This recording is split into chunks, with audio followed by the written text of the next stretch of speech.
Bonjour à toutes et à tous, je vous remercie de votre présence sur la chaîne. J'espère que cette dernière vous apportera de temps à autre une aide ponctuelle ou viendra faire la lumière sur une question d'ordre général. Je sais, il y a tant de chaînes de voyance, tant de voyants, de médiums connus sur le net et de coachs en développement personnel que l'on n'avait pas un besoin réel de ma venue sur YouTube, qui dépend par ailleurs de votre bon vouloir.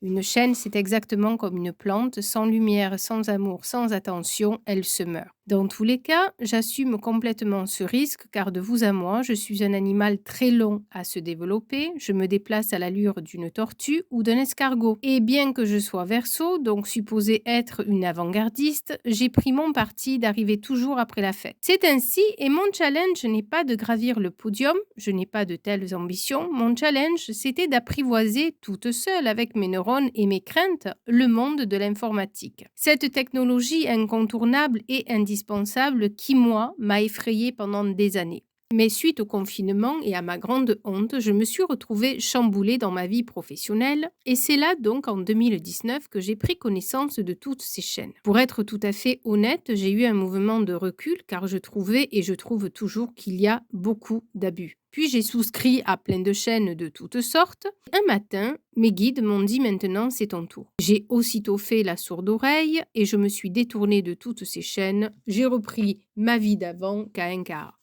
Sauf que cette fenêtre que j'avais ouverte n'eut de cesse de prendre de la place et, poussée de plus en plus par mes guides et mes ancêtres, je me suis laissée tenter par l'expérience. Maintenant que je suis de l'autre côté, j'avoue que c'est énormément de travail. Tenir une chaîne de voyance est une activité chronophage.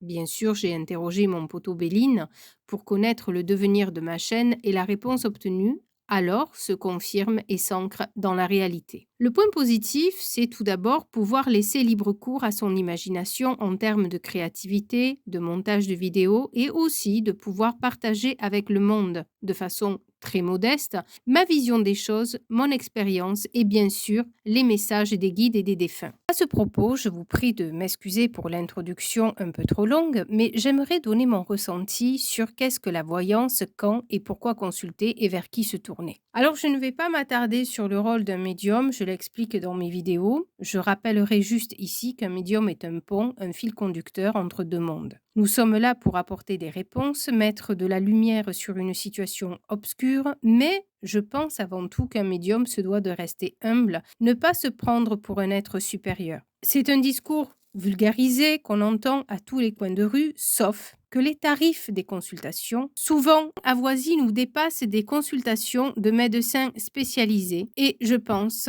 ne sont pas du tout en adéquation avec justement cette pensée d'humilité, cette politique d'humilité, sous prétexte que nous sommes en contact avec les défunts. Je sais par ailleurs que dans l'esprit des gens, une consultation de qualité est une séance onéreuse, mais je peux vous assurer que non. Il vous suffit pour cela d'aller sur eBay et vous y rencontrerez des médiums de qualité pour des prix très raisonnables.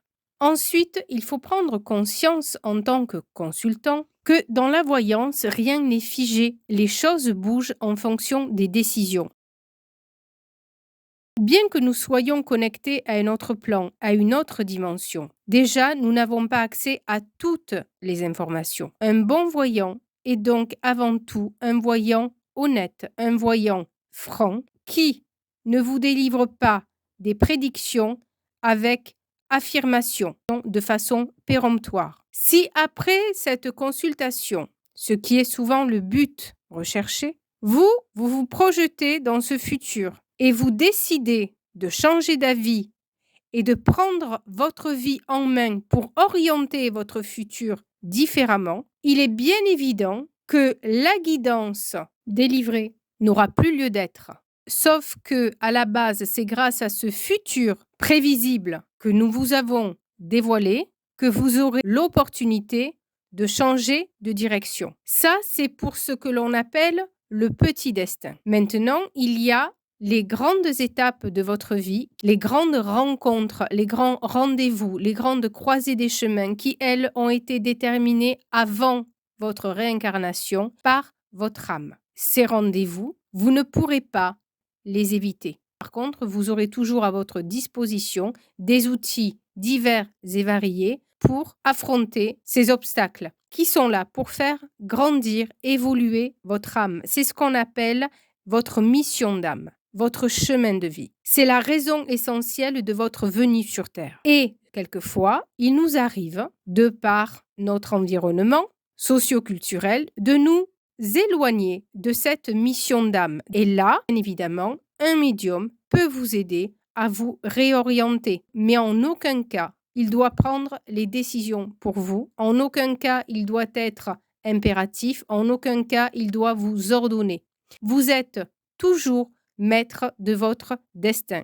Un médium est juste une lanterne posée sur un éventuel futur. Même les médiums qui se spécialisent dans la lecture des mémoires akashiques n'ont pas accès à toutes vos vies antérieures et à tout le savoir. Ensuite, une guidance positive est une guidance qui ne vous noie pas sous un flot d'informations. Pour moi, une guidance réussie est une guidance qui cible votre besoin du moment et qui va droit à l'essentiel. C'est pour ça qu'il est préférable souvent de répondre à une seule question, à une seule préoccupation. Car vouloir mettre en place trop de choses sur trop de plans, courir après trop de lièvres nous entraîne vers un épuisement et un échec. Je pense, et cela n'engage que moi, qu'il est préférable d'agir étape après étape.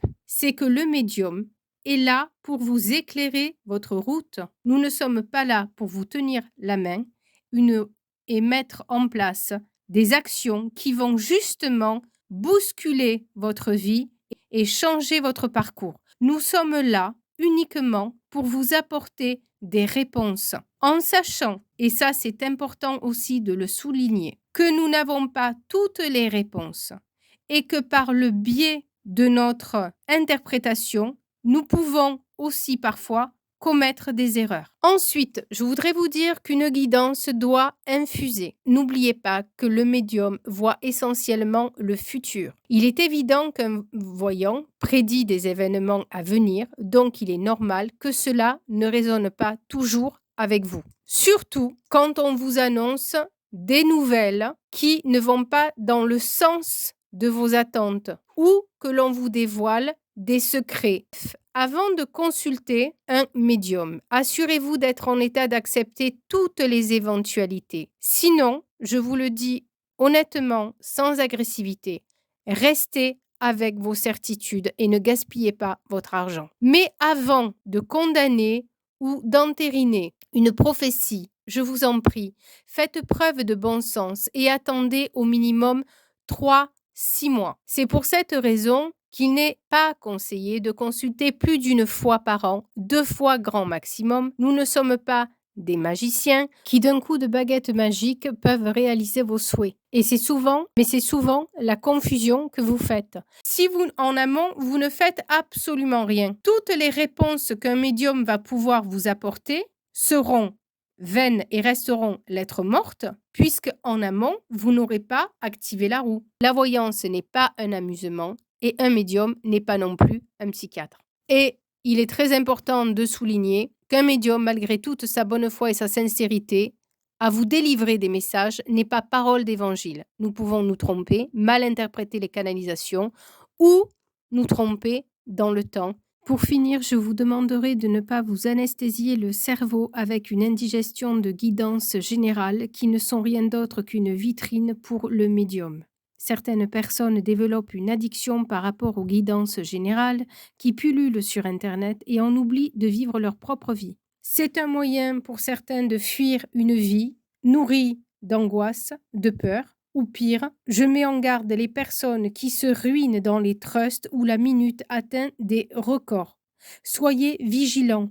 Vous êtes seul décisionnaire de vos choix, de votre vie, et ce n'est certainement pas dans une fuite en avant que vous trouverez une solution à vos problèmes. Entourez-vous de lithothérapie, d'homéopathie, d'amour, de sport, d'activités artistiques, mais n'abusez pas des chaînes de voyance, surtout celles et ceux qui vous proposent des filtres ou autres soutiens pour vous aider. N'oubliez pas que le propre du manipulateur consiste à vous appâter en vous disant ce que vous avez envie d'entendre et qu'une fois harponné, il est facile de surfer sur la misère des gens. Il y en a beaucoup dont c'est le fond de commerce. Pour ma part, je pense qu'une réponse médiumique ne devrait pas coûter plus cher qu'une visite chez un docteur généraliste qui a fait 10 ans d'études. C'est mon avis. Je vous souhaite une bonne soirée. Merci.